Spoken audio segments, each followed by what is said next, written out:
1. And thanks for joining us here on this Friday afternoon here on 9 News Plus. I'm 9 News Weather Impact Team Meteorologist Chris Bianchi, and the story today feels like fall, and we've got that wildfire smoke. Those are two main concerns. A little bit of rain for us across southern Colorado as well right now. Let's take a look outside at Akron. This is where you can see that smoke just so visibly overhead. That air quality has been a major issue for us across northeastern Colorado for the last, 18 plus hours at this point.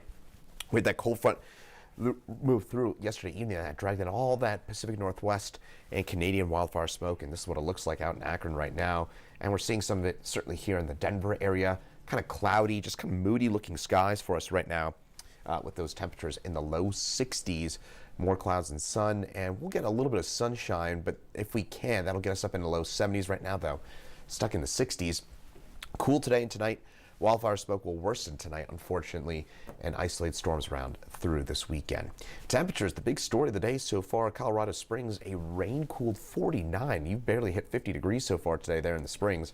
Meantime, in Denver, out at the airport, 60, 64 in Greeley, and 66 in Fort Collins. So maybe a few more degrees to go, but you know, we're going to end up on the cool side of average, no doubt about it. Across the entire state, our average highs in the low to mid 80s this time of year, 83, 84. So we're talking about highs in the 60s, about 20 degrees below average so far. Though I do think we still have a few more degrees to go.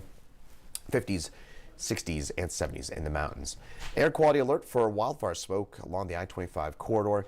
That includes Denver, Fort Collins, as well as Greeley, Castle Rock, and Boulder.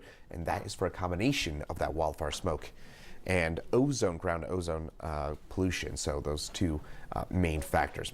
That smoke, unfortunately, the model is pretty insistent that that smoke is going to increase tonight and early tomorrow with that thick at times smoke for us, as we got a plume of smoke coming in from the northwest and Canadian wildfires, and that'll reach us here in the Denver area. Radar showing us a pretty busy picture across southern Colorado. We're way up there above 12,000 feet. It's snowing, but it's just some plain old rain for us along the Highway 50 corridor and down through the San Luis Valley. Some needed rainfall, cooler temperatures will take the moisture. We certainly need it across the state. Seeing some of those showers and maybe one or two more to go for us across the Denver area, but I think for the most part we're basically done with the rain here across town. Better chance for showers across southern Colorado, including a few rumbles of thunder this afternoon and this evening before that dissipates on out later on tonight.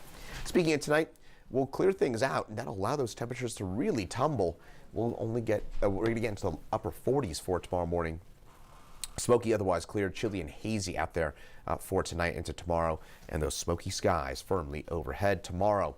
Low 80s for us here in Denver, so a bit warmer with those temperatures running close to average for this time of year. 70s and 80s eastern plains, 60s and 70s in the high country, and that's thanks to a wind shift that is going to move more out of the west, and that will give us a better that'll start to clear out some of the wildfire smoke and give us some of those warmer temperatures for tomorrow as well. Now, overall high pressure in command, it starts to nudge its way more and more in our direction as we get into next week, and that'll rise those temperatures for us by the early to mid part of next week, with those highs getting close to 90 for us next Wednesday. So summer may feel distant a little bit today with those highs that'll probably be stuck in the 60s across the Denver area, but we go right back to summer with those highs getting back to near 90 for us next Wednesday. And by the way, you might notice that there's a chance for an afternoon storm on Sunday. That, of course, includes the Broncos opener at Empower Field at Mile High, but I wouldn't worry too much about it. We're going to call for about a 20% chance for storms. The model's turning drier and drier for Sunday's game. So overall, it looks like good news for the Broncos forecast coming up on Sunday. Otherwise here, folks, as we head over the next couple of days, the main story, warming temperatures for tomorrow and Sunday.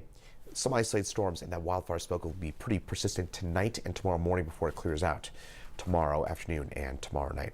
We'll have more details coming up at 9 News at 3 p.m. as well as at 4, 5, 6, 9, and 10 here on the 9 News family of networks. Once again, I'm 9 News Weather Impact Team Meteorologist Chris Bianchi, and have a great rest of your Friday.